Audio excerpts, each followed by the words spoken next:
ഓം ശ്രീനാരായണ പരമഗുരവേ നമഃ.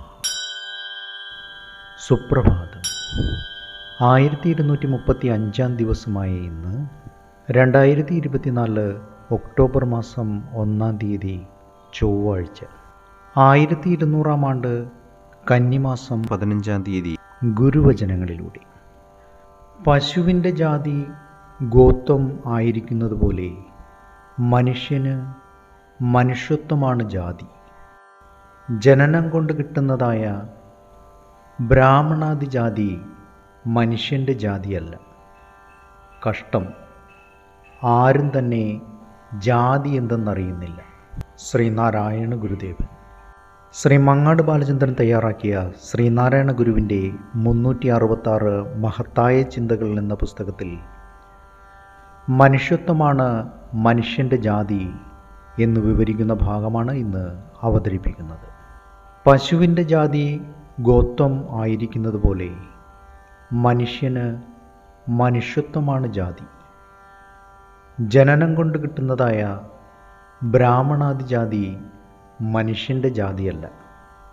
കഷ്ടം, ആരും തന്നെ ജാതി എന്തെന്നറിയുന്നില്ല. എന്താണ് ജാതി? നിരവധി നിർവചനങ്ങളും വ്യാഖ്യാനങ്ങളും ജാതിക്കുണ്ടായിട്ടുണ്ട്. എന്നാൽ ജാതിക്ക് ഇത്രയും ശാസ്ത്രസമ്മതവും യുക്തിഭദ്രവുമായ ഒരു നിർവചനം വേറെയില്ല. ഈ ലോകത്തുള്ള സർവ പശുക്കളുടെയും രൂപം, ലക്ഷണം, ചലനം, ഭാവം, ഗുണം, ഗന്ധം, ഘടന എന്നിവകളിൽ കാര്യമാത്ര പ്രശസ്തങ്ങളായ ഭേദങ്ങളില്ല. അതിനാൽ ഇവകളെല്ലാം ഒത്തിണങ്ങുന്ന ഗോത്വം എന്നത് ഗോക്കളുടെയെല്ലാം ഏകജാതിയായി ഗണിക്കപ്പെട്ടിരിക്കുന്നു. ഇപ്രകാരം മനുഷ്യൻ എന്ന വർഗത്തിൻ്റെയും രൂപം, ലക്ഷണം, ഗന്ധം, ഘടന, ആന്തരിക ഭാവങ്ങൾ, ചലനം എന്നിവകളെല്ലാം സാമാന്യമായി ഒന്നുപോലെയാണെന്ന് ശാസ്ത്രസമ്മതമാണ്.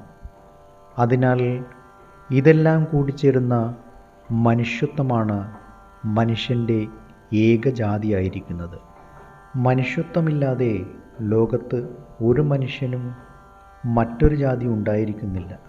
മനുഷ്യത്വമില്ലാതെ ലോകത്ത് ഒരു മനുഷ്യനും മറ്റൊരു ജാതി ഉണ്ടായിരിക്കുന്നില്ല.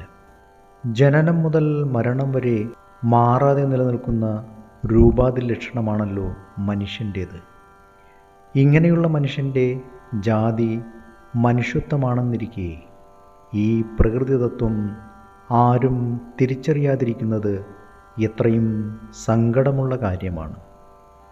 ഏവർക്കും നന്മ നിറഞ്ഞ ഒരു സുദിനം ആശംസിച്ചുകൊണ്ട് നിർത്തുന്നു. നന്ദി, നമസ്കാരം. ഗുരുധർമ്മം ജയിക്കട്ടെ. ശബ്ദം നൽകിയത് സുജീഷ് മഹേശ്വരി.